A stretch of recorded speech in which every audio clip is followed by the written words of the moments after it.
Je suis aussi formateur en Wolof. Et je vais taquiner les amis serrés des Diola, d'origine Pula,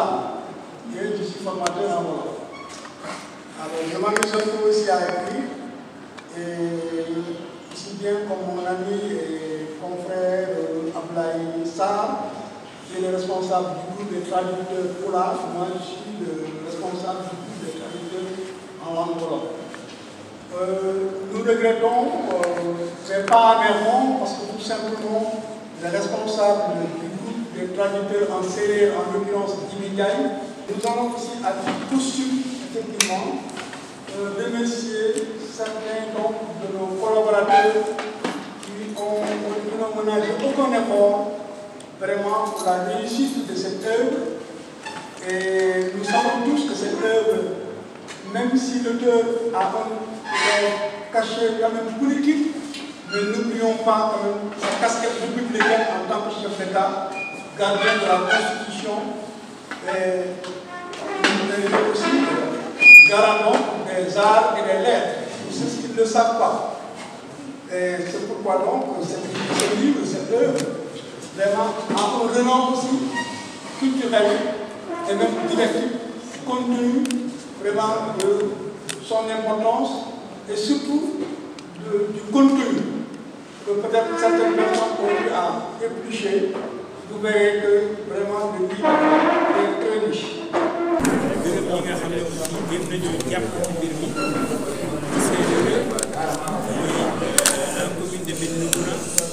Baydi Ba nga xam ne moom tam militant des langues nationales la gërëm seen li ma ciy wax mooy li sabab loolu mooy dañu bëgg téere bi nga xam ne li mu ëmb solo kese la am solo la moo tax ñu bëgg ko saraan tekki ko d'abord ci wolof tekki ko ci pulaar tekki ko ci séréer ngir nit ñi mën koo jëriñoo parce que ci biir téere bi la mu ëmb yépp lu am solo la téere bi nag ñun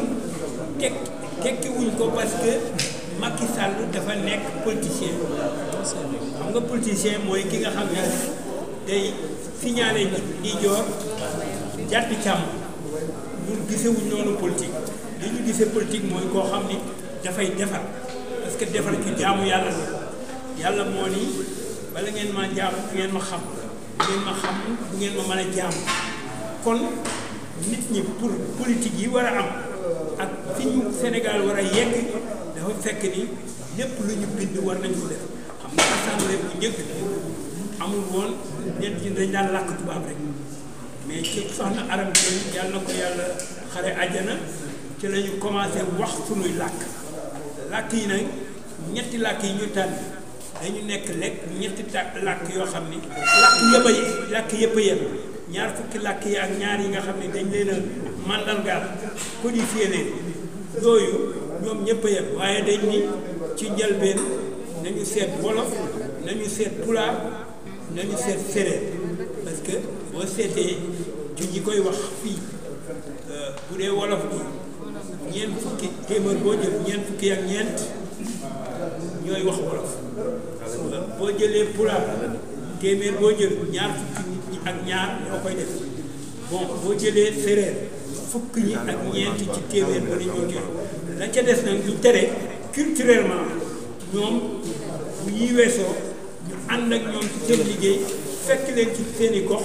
parce que ku ci nekk la nga nàmp ngay gën a soxla mais li téere bi ëmb ci njëriñ parce que wax nañ ko fii ci ni logement maanaam luyaas képp koo xam ne mas naa luy rek xam na ni weer ak moroom ma dafa jege weer ak moroom ma dina jege boo moytu boru luyaas topp la dëgg la bailleur bi nag moom tam dafay sukkandiku ci këram ci mu tabax ci xaalis yooyu dina indi fanweeri junni xale yoo xam ne dañuy jàngale bon nee naa la am na beneen livre bu ñuy wax Macky Sall l'ingénieur yooyu am naa yaakaar ci ni bu ngeen defee liggéey bi war won ko ni ko yow yaa ko koy laaj doo ko laaj Ibrahima Lo li ak groupe am li ñu war a def nañ ko mooy le groupe de traducteurs def nañ li ñu war a def la ca des nag moom moo ko diggee kooku boo ko laajee fàttali ko boo ko fàttalee moom mën na am dina la wax tontu boo xam ni dina am di nga am satisfaction mais damay jàpp ni rek jot gi ak itte yi moo tax mais man amul lenn lu jiite làkk réew mi su sa jot ak tey itte man loolu laa gëm. mooy li nga wax li nga wax ci wàllu Macky Sall yi ngeen si tàmm si mag rek. et puis ban enseignement la ci ndaw ñi mën a tirer ci maanaam à travers yow bi nga lire livre bi ban enseignement la ci ndaw ñi mën a tirer loo xamante ni c'est impressionnant voilà. loolu lu am solo la enseignement bi wax naa la ko am na ku wax ni sargal na soxna xuloo amul xeexul amul bon xam nga kuy def politique doo am une vie de famille kuy def politique doo mën a kii mais sargal na ci ay doomam parce que ñoom ànd nañu moom ci li muy absenté li mu dul nekk ca kër ga terewul ñoom ñu nekk ak seen yar ak seen teggi Macky Sall ci boppam page 19 am na loo xam ni wax nañ ko ci moom Macky Sall nii Macky Sall naa bu ngeen liiree livre bi du ma xuutal du ma dugg ci biir mais bu dem naa leen wax ni leen seet leen xëtum fukk ak juróom-ñeent bu ngeen ko liiree dina mais Macky def ni jéggal naa leen xam nga moom tolérance la jéggal naa ñi doon wax wala ñi may dëkkal foo xam ne dëkkuma fa kooku ndaw ñi fii mu toll agression la ñuy def jam nit léegi nit ñu naan ci téeméeri dërëm lañ xuloo jamante ak yu demee noonu kon dafa am ay jikko yoo xam ni mi ngi ci téere bi ak itam nit ñi dañuy gaaw a fàtte dañ naan léeg-léeg yar xaj sax moo gën yar keneen mais moom ci téereem bi delloo na njukkal ay xaritam ci jàppale bi ñu ko jàppale delloo njukkal soxnaam kon ma jàpp ni yooyu ay qualité la yoo xam ne ay valeur la yoo xam ni nun war nañ ko mën a sàmm parce que ngor gi ak fulla bi ak fayda bi yaakaar naa ne lu war a nekk ci nun xale yi nag bon am na ñoo xam ni ña nga woon démb ci journée du migrant bon am na ñoo xam ne dem nañ ba ni dañ ni lu gën a yaatu géej ñu ni doylu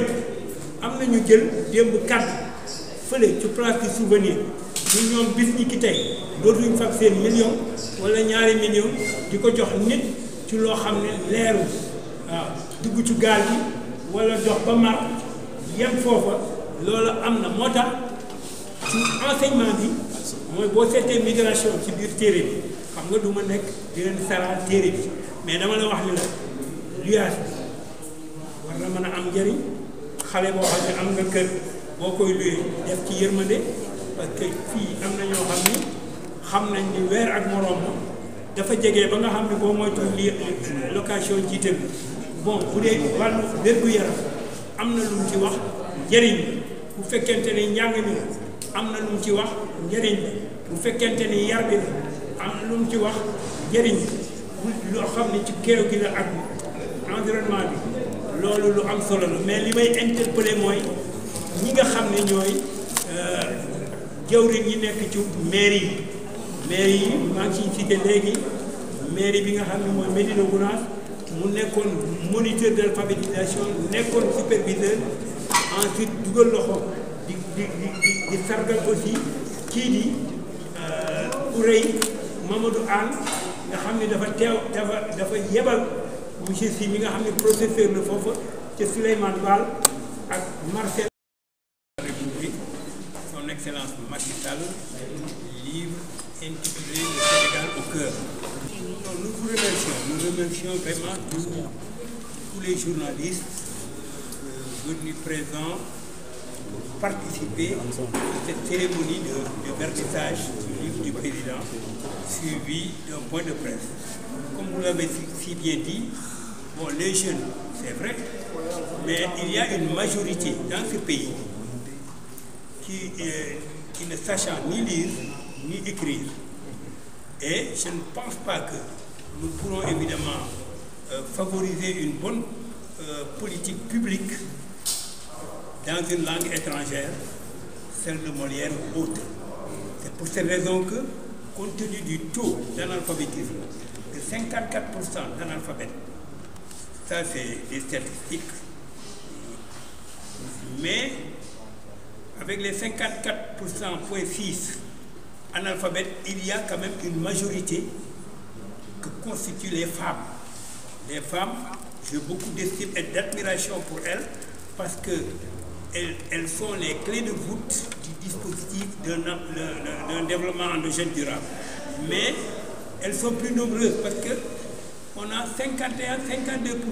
femmes sur la population du Sénégal. Mais elles sont analphabètes à 62%. Vous avez 100 femmes, les 62 ne savent ni lire ni écrire alors qu'elles mènent des activités lucratives, des activités de commerce pour contribuer efficacement et au quotidien à l'émergence sociale. Je pense donc que nous avons lu le livre, nous avons extrait la quintessence du livre et nous savons que c'est un livre à la fois culturel, didactique, pouvant permettre aux uns et aux autres de favoriser évidemment un développement économique, social et autres. Bon, c'est pour cette raison que nous avons choisi, et vous auriez dû me poser la question de savoir pourquoi le choix de ces 3 langues, Wolof, Pulaar et Serer. Non, parce que ce sont les langues les plus représentatives. Le Wolof représente 44%, le Pulaar 22%, le Serer 14%, le reste c'est pour les autres 22 langues. Je pense donc que, et nous nous acheminons vers, nous allons suggérer aux autorités de favoriser le choix d'une langue nationale ou de 2 langues nationales pour être beaucoup plus efficace sur le plan administratif, mais aussi introduire ces langues dans le système éducatif. Je pense donc que c'est pour cette raison que nous disons que nous allons traduire cet ouvrage dans nos langues nationales pour beaucoup plus d'accessibilité. Et je vous ai dit que le contenu est plus que didactique. Bon, il est culturel et nous voulons maintenant que les populations bénéficiaires, au lieu de faire du top-down, nous allons favoriser le down-top pour les impulser, les faire participer dans l'action au quotidien. Et j'ai l'habitude de dire que l'action administrative doit être une action de la communauté, pour la communauté et par la communauté. C'est-à-dire donc que les territoires, un migrant, il ne vient pas du ciel. Un migrant vient par exemple d'une commune ou d'une ville. Il y a donc les collectivités territoriales et je pense que l'idéal c'est de travailler davantage avec ces gens pour non seulement une sensibilisation. Vous préconisez alors plus des solutions pour stopper peut-être cette immigration irrégulière? Si, nous avons quand même des structures qui s'occupent de cette migration irrégulière. Nous sommes là pour promouvoir la migration légale, mais la migration irrégulière, c'est source de problèmes. Et je pense que la solution, elle est là parce que nous définissons la migration comme des problématiques de développement. Mais on nous dit que la lame de fond de la migration, c'est la pauvreté. Cette pauvreté, elle est multidimensionnelle. Et elle concerne surtout les jeunes et les femmes. Nous avons constaté que les gens qui prennent les pirogues de fortune sont soit des jeunes, soit des femmes. Mais nous devons réfléchir sur l'élaboration de projets productifs pour favoriser l'ancrage des jeunes au niveau du terroir et éviter l'exode rural. L'exode rural, c'est la migration interne, mais la migration extérieure, c'est aller dans d'autres pays où vraiment votre dignité est bafouillée. Et je pense qu'on peut, à l'interne, au niveau du Sénégal, il y a des gens qui n'ont pas voyagé. Nous n'avons pas voyagé, mais on peut s'épanouir au Sénégal, on peut faire des recettes au niveau du Sénégal et lutter concrètement contre vraiment le sous-développement. On voit que vous êtes concentré sur le président Macky Sall qui a accueilli le Sénégal au cœur, et pourtant il y a tant de... Est-ce que c'est pas politique en fait? C'est juste une question. Merci. Mais la politique, je dis que la politique pour nous, il y avait la définition classique, construire la cité. Mais la politique pour nous, nous avons un parti, le bloc droit des blocs pour la démocratie et le développement durable. Quand on parle de démocratie, c'est permettre aux gens la liberté d'expression. C'est comme, je crois que c'est M. Nian, je ne sais pas, mais la démocratie et le développement durable, la politique, c'est la lutte contre la pauvreté qui est multidimensionnelle. Il y a les aspects éducatifs. On a évoqué tout à l'heure qu'il y a un fort taux d'analphabète. Mais si par exemple, M. Macky Sall autorise la traduction de son livre, si Famanta autorisait aussi la traduction de son livre, s'il y a un accord de principe, mais il n'y a aucun problème. Nous avons lancé un appel à tous les écrivains sénégalais pour dire que la culture n'a pas d'odeur, la culture n'a pas de sensation. La culture, c'est ce qui reste quand on a tout oublié. La culture aussi, c'est un levier pour promouvoir le développement endogène durable de ce pays. C'est pour cette raison que, si par exemple, il n'y avait pas l'autorisation ou bien la sollicitation, je peux vous faire entendre des vidéos à Sédhiou. À Sédhiou, nous étions là-bas à l'occasion de sa tournée économique, mais publiquement et à Sédhiou, il a rendu hommage au groupe de traducteurs qui a fait preuve d'initiative, qui a fait preuve de créativité pour vraiment traduire ce livre. C'est pour beaucoup plus d'accessibilité. Parce que les axes, c'est des axes de logement, c'est des axes de santé, c'est des axes d'éducation, d'instruction, c'est des axes de gestion des flux migratoires. Et je pense donc que tout cela doit aboutir à l'amélioration des conditions de vie de ces populations. Demain, vous nous présentez quelqu'un qui nous autorise de traduire son livre dans nos langues nationales. Si nous arrivons à nous retrouver, mais il n'y a aucun problème parce que je suis à la tête d'un groupe de traducteurs plus que disponible. Un groupe de... C'est pas monnayé, hein. Macky Sall n'a pas sorti un franc pour cette traduction. Mais nous savons que le contenu est tellement didactique, le contenu peut contribuer à l'amélioration des conditions de vie des populations. C'est pour cette raison que nous avons pris la responsabilité sur nous de traduire ce livre. Peut-être que demain, il fera jour et on comprendra que cette traduction-là ne s'est pas adossée sur des préoccupations politiques, mais plutôt cette traduction entend promouvoir des axes de développement, des axes culturels et autres. En tout cas, si vous avez quelqu'un qui souhaiterait qu'on lui traduise par exemple